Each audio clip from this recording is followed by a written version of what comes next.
ba que ta ni hian moi si lo shingi naro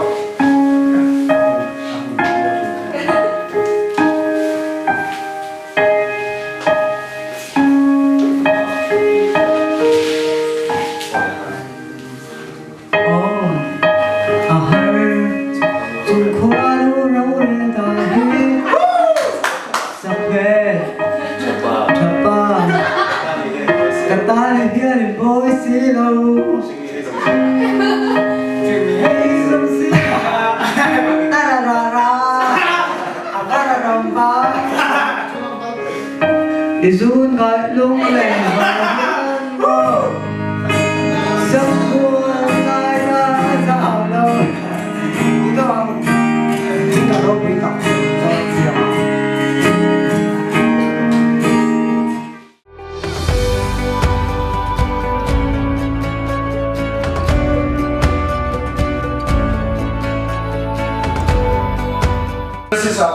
so na ka so na ko che hai em ti ka tang nei sai chan di thi lung khong ai thak ti ma hian kan chun hai lo che di ti mai te tong ma lo ni lo se la ti ka tang nei ro sai chan di lai ka ni no shen sa che ka zai man barum ma sa shi na sa barum ma ran min lo ti ko na sa sai so pasari han agia la ko post shin da kamila kan chen pa han kan chen hoin kan tin mesin zodiums kan in te ti han tu min som ya jan folen han kan perform da euphonious euphonious volume 1 le tu han kum hi som pasare som pra kan ti to kan som pa ko pa kan ti le do na tu ko ma po yan chen ho tu nia tu mi de tu ni me ma do ti ani le to na ti lung khong ai thak ma hian ni pui ma ke ma lam yen lewa la na chi de no le ka ni nei lo ka nei lo gig ang ta ni da an zai de na ko an mi atam dora mi sa de da an ni lo ta san de ko en parto en cafe Boros cafe en public so ni in el na ang chi ve la de to na in el na da ha bo sa han te la so ma se ka ta la sai che so ko ni在节目给你节目就是 first round 来的可是在谈话里嘛后面再补后面差别会很明显的卡巴克斯的那个아니 내 이게 진동 공에 다 한두 나 톱다이가 이게 이닌 차서 단벨 제텍스로 뭐야 하나는 프로듀서 아니나로 뭐죠 니간 간 노시야 인팅에 가라베가 인 차서 단 아론 소이단간 아마 베이동 초전의 디벨 무제포 안 베이동 내가 디벨 가 온데오 간 노시야 이게 이모 마한 주 조팅 수정하는 우토야 킹슨 프로페서리온에 두서 소선 English là học phổ nên dù again thì kami ka nakalo ti velu ka tu hi ka producer ang record on it masing boy chung chung ka char ta project nei ta kan pending so char ma ro chu ka boy kan silo che te ro ni ka ka pho tho ang chung ni ka pho ani ta Angela ni chun kami ka alo han thon chu ro ni na la sa se chang te chon aron anau heta aron te tiu pa khanin kan in ta chon champe ron sin chola ila kal lo chon te chon kala ta chon kan sin chowa chon ni zanthum kare ga chon ron hole chon ta ta ding chota ni zanthum ve la in zo ka ti ha zan ni a kan zo mo a zanthum na ha chu tui puya 하는 그런 다 상하리가 많아. 이런 거만 다 가장 싹만 나. 이거 아니 다간 가 노부 다니 알로서 약간 아베이동 베트나 디게 데가 네 한사에 거의 그런 이슈 셀바 로던 내 때문에 그네 그런 많이 이슈 셀바 로와 좀 바깥에서 좀 some is so but he can be more so for the last one อ๋อ tahan at tahan lo ka sa tahan ka sino mo tulan ako mga ano lo say to sa อืม to aring lo ka hun tu ma to so ka ni tulan say lo chana say nga ti at mi te ko kan di ma han อืม kan su sin na kan en ko so to to ne ram tu le lo lo ang tu me อืม ma lo tu chung de so te la len ke te ko na pe don อ๋อ ko lu de a show min tin te kan ta zo lo lo me ni อ๋ออันนี้แหละมีโปรดิวเซอร์ตัวคุยตัวคุยช่างทางเราเนี่ยตัวตานี่ก็จะจนกันในตัวแม่ตัวคุยกันตัวนี้ดีตามเรื่องที่ตามเราเนี่ย producer dia mai dia mai kalau no pang tu ni lah music kan ro pang ni lo ga chuo zhou ga ni ka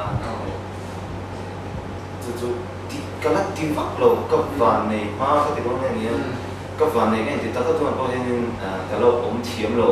อ๋อ ye amu mang roi อันนี้แหละตาข้านี่เงี้ยร้องอย่างนั้นอารมณ์ส่วนชัวร์ตามได้เนี่ยจะการอีกทีเงี้ยนี่ESหรือ ES มาหรือเงี้ยมาอยู่ที่สามชิ้นเนี่ย kan kom pho to mo chon enge ni chu music ka no se lo ka na ta ti the lo ka tu lo ka s te ve kan share in chu asia de le kan ni thon lo cholang thei to pin ka pui ron che lo ma te ani hi me re lu tu ka me min ke ma ta chon mi chang kai ani me ma hi cái này sẽ kia là mail lên biển này hay là rồi là anh trong hai cái là mail vẫn đang tu dùng là chưa vẫn đang được ra thì là ama apa mana saya masih ama hi ariu katia cái tu thì simple dia dah dia mang nanti apa pun lo kita mahu tu ala tu en hian hậu dia tu si dia ni thì luôn đi quay về thì trong biểu à năng mai anh đi đến chúng mình ăn sáng suốt về chỉ chuẩn năng mai nghe thốn là thar tuna thì có quan hệ suốt là chuẩn in tắm tổ này YouTube là mà thì có edit tắm tổ ta media là cái chỗ là mấy dinner là mà kinh thành đi na về là liền để chuẩn thành không về là liền để cho tiền được rồi những cái ý sẽ phải đấy này chúng mình là gặp phải xây lâu theo như thế là hi anh ta là chuẩn anh satu ni tu anu ama tiram ni orang thon ko kana mahang orang sana itu ko masing mani na ka sa ka lo in me ta ko sa kha sho ma feel ro ti han han feel dong han khapa han chan na ka so i vek zela recording like ko masing kan han ti chawa alo chok chok ka basic hello chuma he bezo base ka base ro tak tak anh đi ta anh nghe music video anh xem tụi nào chỉ thấy nghe thì hắn lyrics sang hiện là cái tầng top đâu nghe music video ka ni kan ti don ne ma chu ma chu lyric video ka ti ko la kan te ma se lyric video ko tu ma ma kan ti so kan ni na de kan ti ma ko til abang kan music video ki thale tu tha to phemen 그러면 진짜나 그런 거 위주하는 오늘 내 비오도가 공화에 돼. 예, 저렇게 프레시스 이렇게 사신 취한. voi cái quay của mẹ tôi SRV rồi mà hoàn cảnh và cái linh cổ đây lúc tục mình đâu à xong rồi bảo của mình mỗi điều cái là hàng rêu thế khá là nhìn về rồi à cùng ăn uống đồ ăn gì phải đi TV mình ngay mà video tụi tôi cả là cùng thấy tụi nó hiện trả lại thế 60 cái rồi đấy được chưa mình sau đó anh ấy chơi cái positive căn tầm này mình ta thì mình nghe chăng nghe chuyện anh nghe này money control cho nên cái điều đó cái accident là cái chỗ cái năng lúc mẹ na cái thì cái mà accident và cái chỗ harm một tầng cái cho nên money control là cái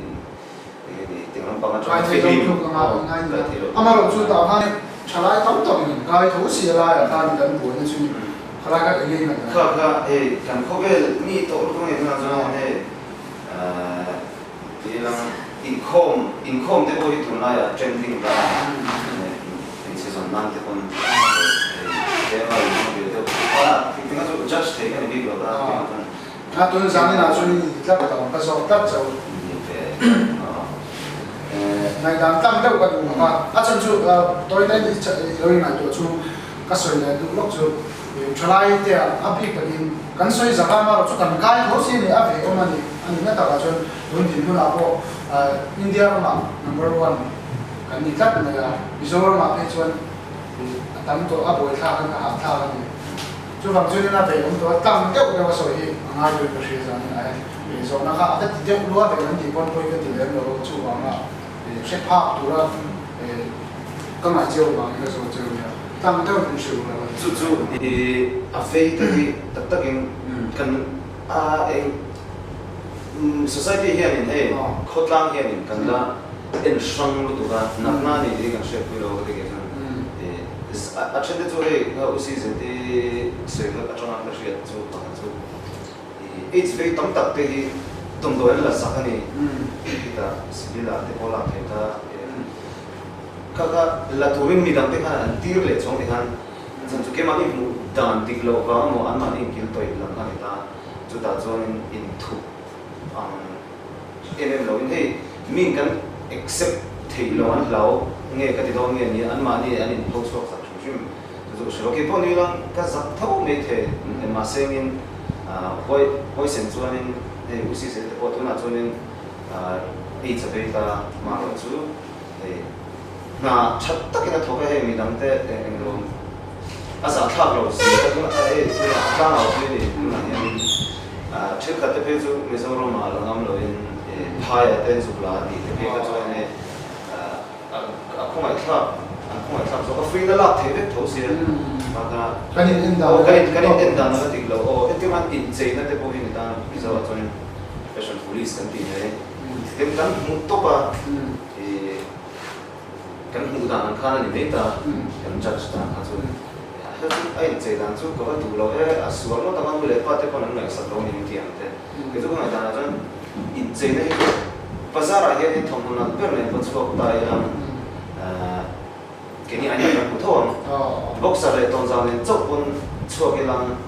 ke ni ai enge ching zok chu kan pu thon chu zon lung oi lo ma ni ko kan lung oi lo ta mi da lung oi lo ka chu om lu tu ka ma ro chu zet thei la posib til se tam lo la ke mai mo lu ka kan tong thei lu mo mi so chu kan in ko ngai hlom sia ko la ma he cho en til kan in kan se han vek se la cha ve ti lo se ka chu nin a chien chaber a shil kan in chien chade lo ne le se kan soi ta quá là kan cái lo a che zo ma soi to han lo to chin ta chien chaden lo pom tiu ma se ka kan hu dan ni a tik lo de ne ke ti hiện rằng đây in buồn để sang cái số buồn này nó nghe Francis sản thì chân buồn đó là không phạm hay thì nó cái là cái sản này 찬 돼야 이 많이 rồi tốt được sẽ rồi không được 미소가 되기 가ring 바가랑 좀좀 그래요 나만 뭐 cái vai pura cả nó mà các ông Korean bố tại đây à vai pura tại đây à ăn bảo cái gì đó sau đó còn tại đây ăn gì hết rồi ang cái tiểu chuyện nó mà sao sau đó còn ra cái gì nghe ông cái tiểu chuyện nào nghe có cái cái isu ilau sual ilam ngam lo ko nghe ta ta muốn để sang sang mulimo ni ta ta chon ka om to pa te chong to pa chu khat khat ka me ta cái thiam the so si ni to lo ni ka te ki ju ka mi ze ma ko pa phe ko nai ni ting ka buna chon ko te chu ke ko te mo hi ka nu ka te line ti ta lang in tek ko pa hi ka chin da chon pa in bun tha khana bo tha lo ni me ta ma se pa hi ka bun cha se la ka me se thiam lo ka ke ka ne cha se lo ini pakatan mo oji pakat ngay na to pangji jome po pakat ngay na to pangji ang gawin kanya dosa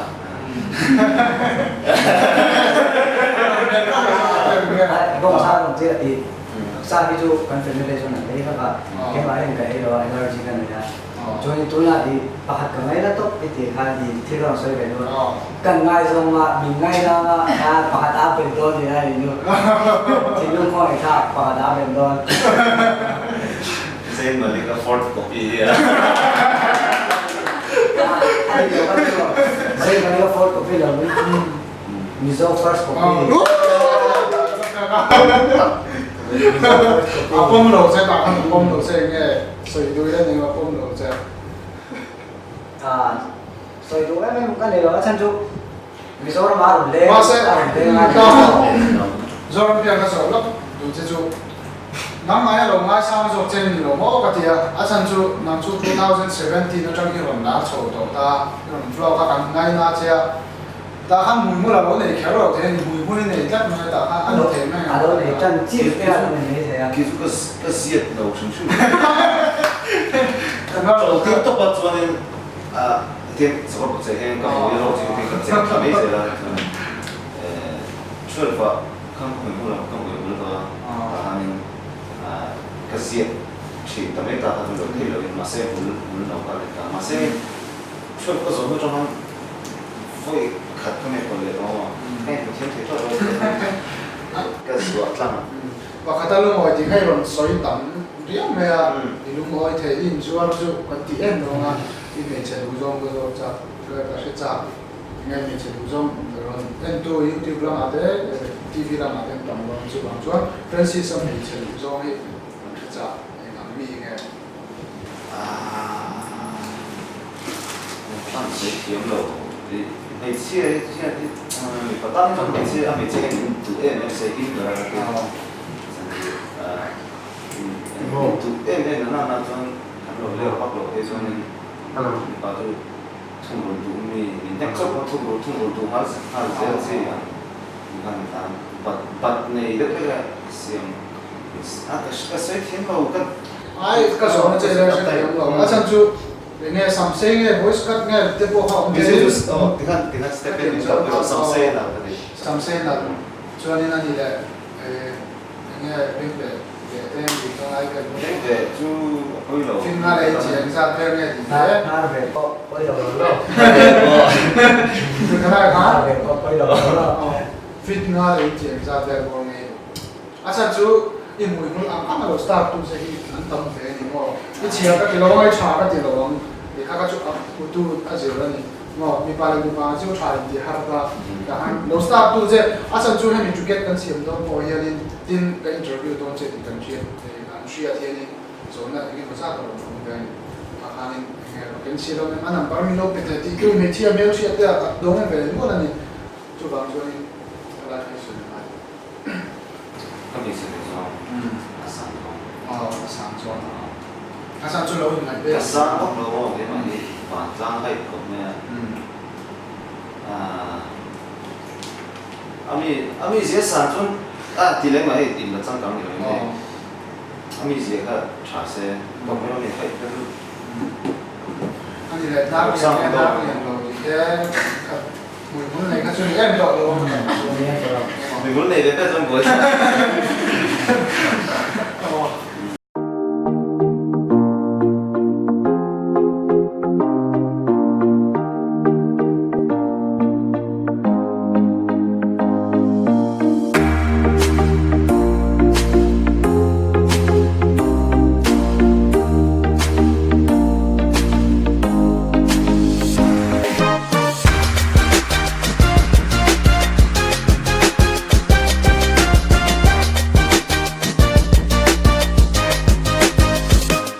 So good, baby, baby.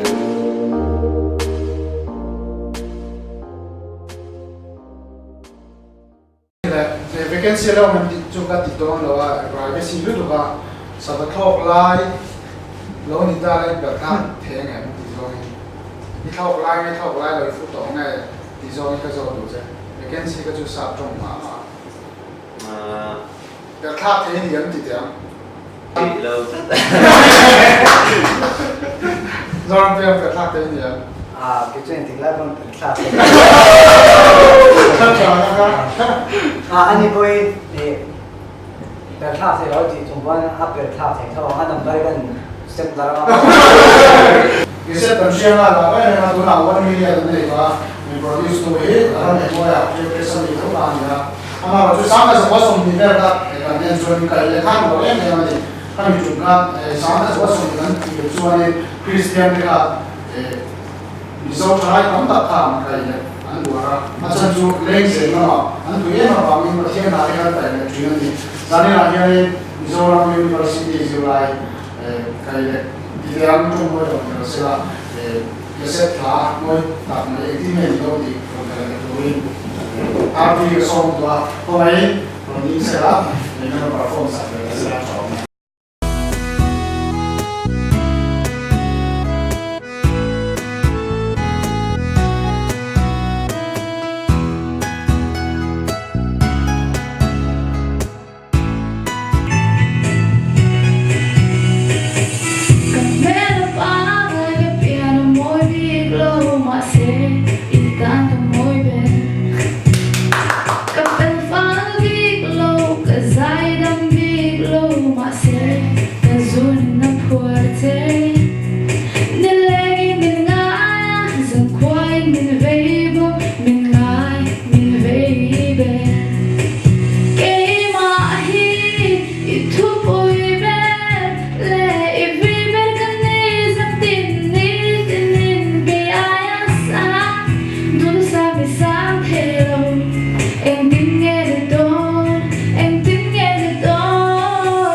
cùng hít luôn hay là sản sinh về thì cái tỷ số đó thì hay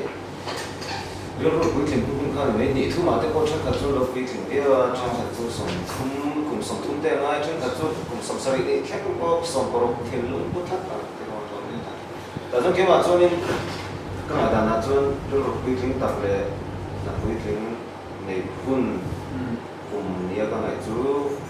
thì cái thì quá về yang di pasar itu kan biasanya kan itu orang kan di itu kan anh cũng có anh rồi để bắt tay là hay tụi nay cho MTM để MCM anh kalau sang mana thì để làm mình làm ta vì tụi nay anh biết rồi là tham gia trong cái team này là số dễ đâu thì chú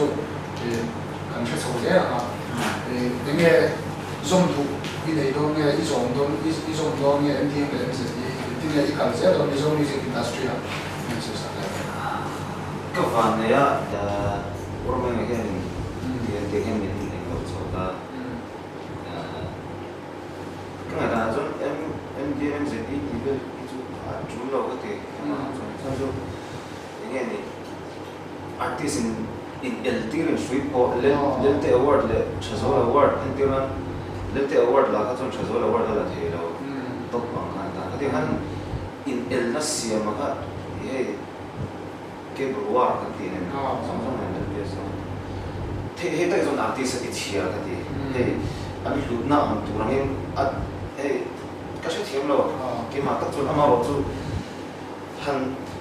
tu pon chun ka soi so mai the ma ro chu han nai to fang fang hi chon ka music industry at ti ho ingeni kan lung rol lo gospel saro rowa gospel sa pakhat na vai nu thiam lo em chu ni lo din ingeni ai botol nei kan ni chu ka ti re botol mo na achko hop tu rong ka filter de na na ke ti lo ni kas ni su thiam lo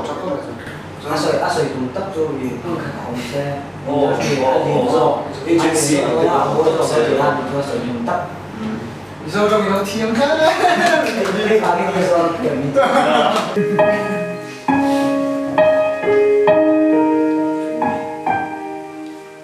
Oh, ahan, tu quando reldangi, sabel, chapa, que tani yani moi silo,